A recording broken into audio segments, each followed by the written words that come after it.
I've been heating my entire house with crypto mining this entire winter, and this is not the first year I've done it. Over the past 3 to 4 years, I've been using GPUs mainly and a couple ASIC crypto miners to heat my entire house during the winter. That means I don't turn on my furnace a single time. Today, I'm gonna walk you through my current heating setup and some of the challenges I'm facing now that my mining farm is the biggest it's ever been. It's actually hard to keep my house from getting too hot in the middle of winter. I'm Jack from Modern Mining. Let's get into it.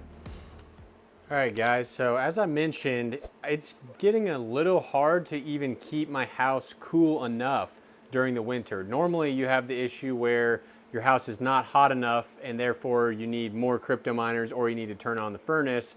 Well, I'm having the opposite problem. So right now it is 94 degrees down here in my mining basement, where I have a total of somewhere around 42 GPUs, I guess 43 if you count that one up in the corner, and they generate a lot of heat. The reason being is that they are running at a total of 4,500 watts continuously all day long, all night long, and all that wattage definitely makes a lot of heat that builds up over time unless you're smart about it. So during the winter, that's normally a good thing. You want all that heat to radiate up through the floor, and that's what sort of happens in my basement here. My bedroom is directly above this and it gets very hot, sometimes too hot.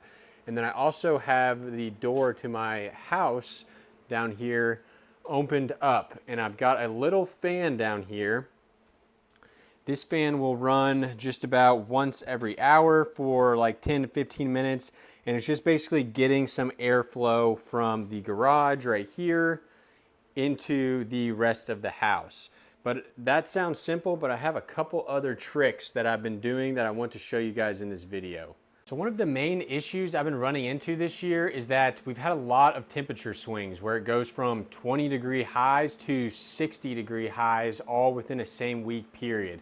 And that makes running this whole cooling setup very difficult, because if it was always cold, I would just move these rigs into the house and not even have to worry about having a fan to blow them upstairs or anything like that. But it's not. It's cycling between very cold and pretty hot for winter, which unfortunately I feel like is going to be a theme basically this entire winter.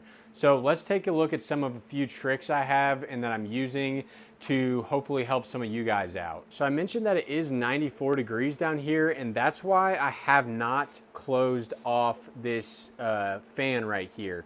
Basically, this is just an open window to outside, and cold air is always kind of sort of pumping into here, which keeps this area a little bit colder than it would be without that window being open.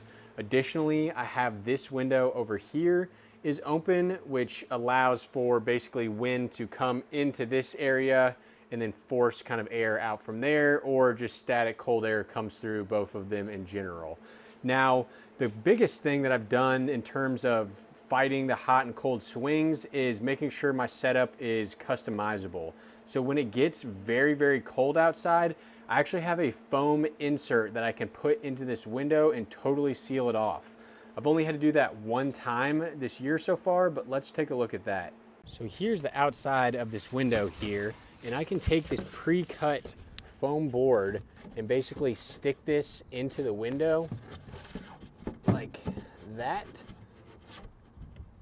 And then boom, I have that totally sealed off. So that gives me the customizability to be able to close that on days that are very cold.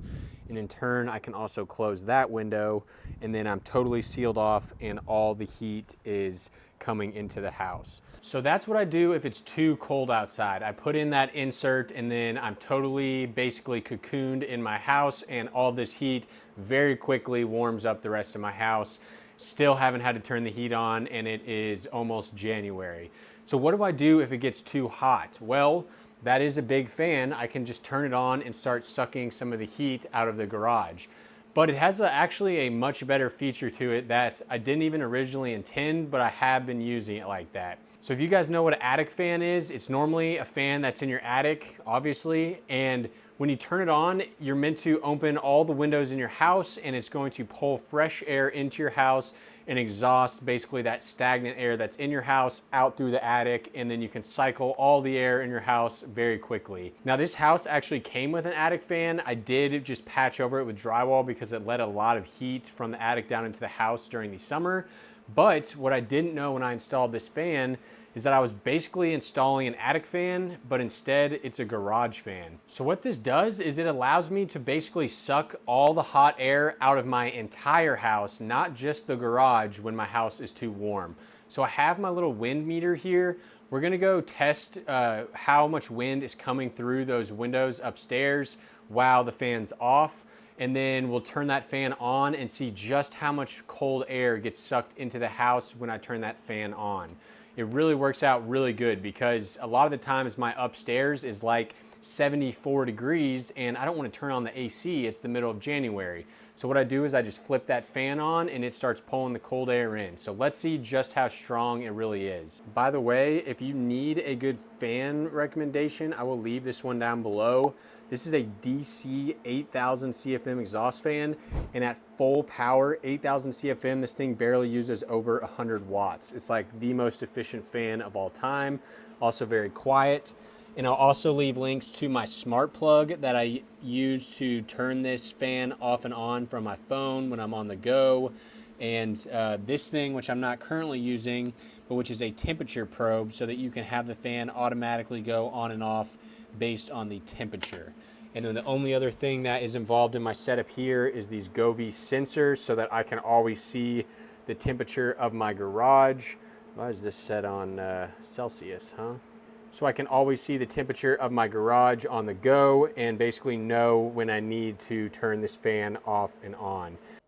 So right now the family room is 70 degrees, which is a nice comfortable temperature. I wouldn't normally turn the fan on right now. I only do that when it gets to like 74 degrees. But I also have my jazz miner sitting in here that's just providing some extra heat to this room. But during the winter, I normally have all of my windows open to let in just a constant stream of somewhat cool air, because otherwise it does get way too hot in here. But let's see what the airflow is coming through these windows. It should be basically close to zero. So yeah, I mean, basically zero. Now let's turn that fan on and see just how much air gets pulled through these windows. Okay.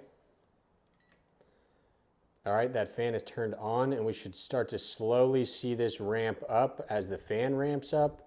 And you can see we are already up to about 400 feet per minute, which is crazy. So just a huge draft of cold air coming through these windows, and that can easily cool off the entire house over a period of like 10 minutes.